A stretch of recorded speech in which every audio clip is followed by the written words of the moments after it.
Today we're going to go gliding. Hi, my name's Liz Sparrow and I'm a long-term member of the British gliding team. I'm a glider pilot and I'm an engineer. And I can't think of anything that's more fun than being an engineer and being a glider pilot. Today we're going to have a look at how gliders work. So what is gliding? Some of you may know, some may not. But gliding is using gliders which have no engines. And because they have no engine, it relies on pilot skill and rising air to keep them flying. They can go very high, they can go fast, and they can go a long way. The highest that a glider has gone is over 76,000 feet. Now, most airliners fly at around 30 to 40,000 feet. And top speeds that you can fly up to perhaps 180 miles an hour. So faster than the landing speed of a jumbo jet. And the world record distance is more than 3,000 kilometres, which is further than flying from the UK to Greece. And they can do all of this on renewable energy coming from the sun and the wind. But we do need a bit of a hand to get airborne. And there are two ways normally we get airborne. One is a winch launch, where you hook the glider onto a cable that's stretched out the length of the gliding field and you wind it in, and that gives the glider enough speed that it can climb. And once it's up there, it needs to look for a source of this renewable energy, thermals, rising air, to stay up. Or we can go and tow behind a tow plane, take an air tow, which, as you can see, you hook the glider onto the end of a cable behind a power plane, and that gets you into the air. And once you're up there, you're looking for these rising air currents to stay up there and do the amazing and awesome things we do in a glider. And the thing you really need to fly is wings. Anything with wings can fly. And anything that's got wings can glide as well. So things like big jet airliners, they would glide. When the engine stops, they would glide. As long as you've got wings, you can glide. What you need in your wings is for them to be strong. You obviously want them to be able to withstand all the air currents that are up there and be able to go quite fast. They need to be flexible so that they just give a little bit. And they need to be light compared to their size. And there are a number of ways you can look at designing wings, and we're just going to have a little look at one of them today. One way to build a strong, flexible, light wing is to build it with a beam down the middle to give you the strength. That's called a wing spar. And then what you need to do is put a nice smooth wing shape on the outside by building it with fiberglass or making a fabric former. So today we're going to see how to design a wing that's strong enough. So here we are about to do the experiment, and I've got a single strand of spaghetti. I've got 2 strands held together with rubber bands at the ends. I've got 5 strands held together with the rubber band at the end, and I've got 5 strands which I've glued together. I'm going to start with the single strand of spaghetti. I'm loading it onto the test rig here, and now I'm going to take the weight and hang it carefully onto the rig. And now I'm going to start adding the water, pouring it gently in.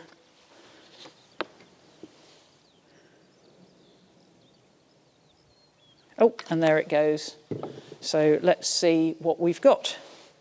So that's 39 grams. So I'm just going to write that in my notebook.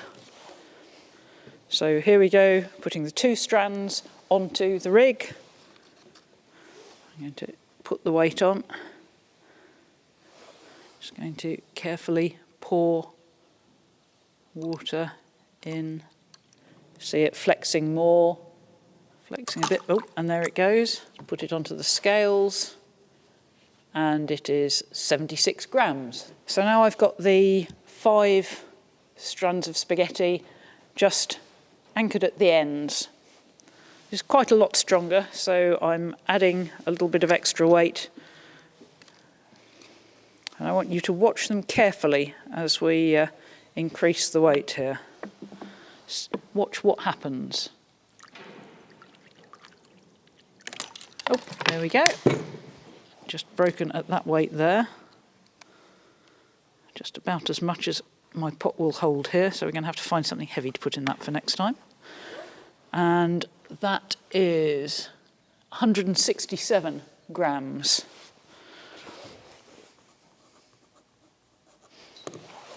And now I'm taking the 5 glued together. As you can see, they are stuck together, hanging the weight on the rig. And so here we go, just adding a bit more in here. Again, it's flexing a bit more. And there we are. And what have we got this time?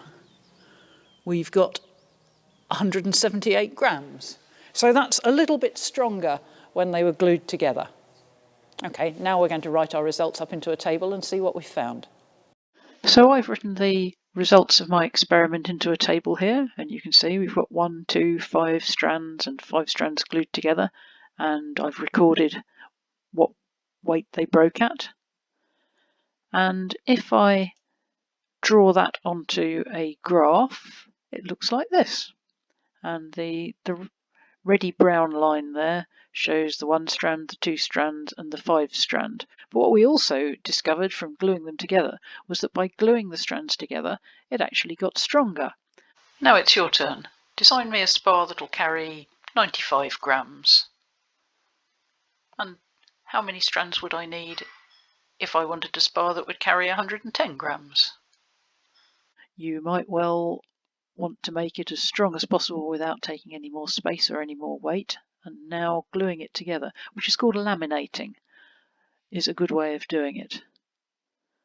Now you're going to have a go at this yourselves. What you'll find is that not all spaghetti is the same, and so if you try it in groups, some of you will get slightly different results. So we'd like you to plot your own graph once you've done it. Write all your results into a table and then plot your own graph, and then take the average values from all of the class and see what you get there.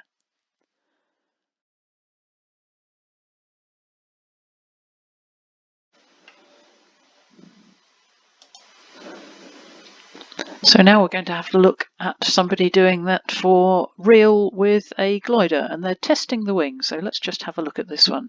Here we go. And you can see the rig they've got here. And you can see that they've got the wing fixed in the rig. And they're pulling it up.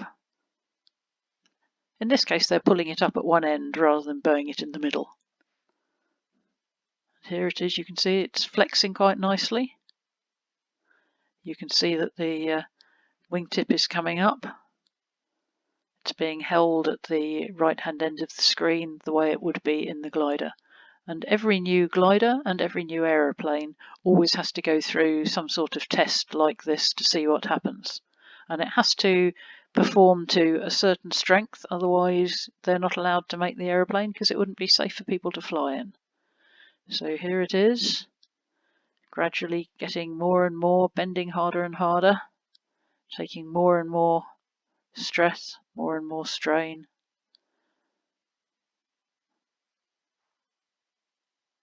Nearly done. It's doing very well so far. This is much more than it would bend in normal use. And there's one of the things, 1.5 is one of the things that it has to achieve without breaking. So it's actually now stronger than it needs to be. Quite a bit stronger than it needs to be, and it hasn't broken yet. Here we go. They're going to keep on going till it breaks.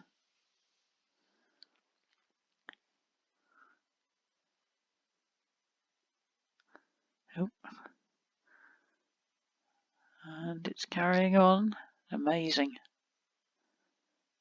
Oh, look, the rig broke and the wing is still okay. Now that shows you just how strong some of these designs are. So we've seen that you can make something stronger by laminating. And what else is laminated, I wonder? I bet you can list some things, but certainly anything made of fiberglass, that's laminated. So for a glider, it's not just the wings, but also the body of the glider. That's all laminated. And there are lots of other things, boats, for example, fiberglass boats, and a number of jet planes and so on. They're all laminated. Military helicopters, the rotors, they've got laminated parts on them because they want to be very tough and very light.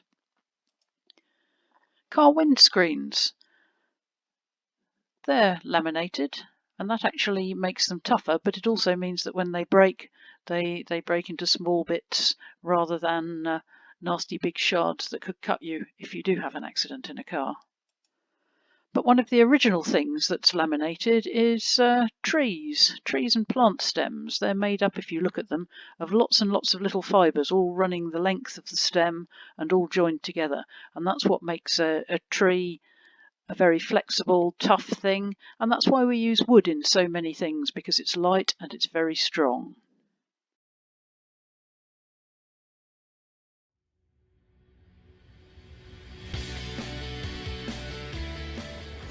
Hi, we hope you enjoyed the challenge and found it fun and interesting. We're from Junior Gliding. I'm Lucy and I'm 17 and I've been gliding for 3 years. And I'm Em, I'm 16 and I've been gliding for 2. Did you know that you can fly on your own in a glider before you can drive a car? If you want to find out more about gliding, go to the British Gliding Association website, www.gliding.co.uk. There are around 80 gliding clubs across the UK. We hope to see you in the skies soon.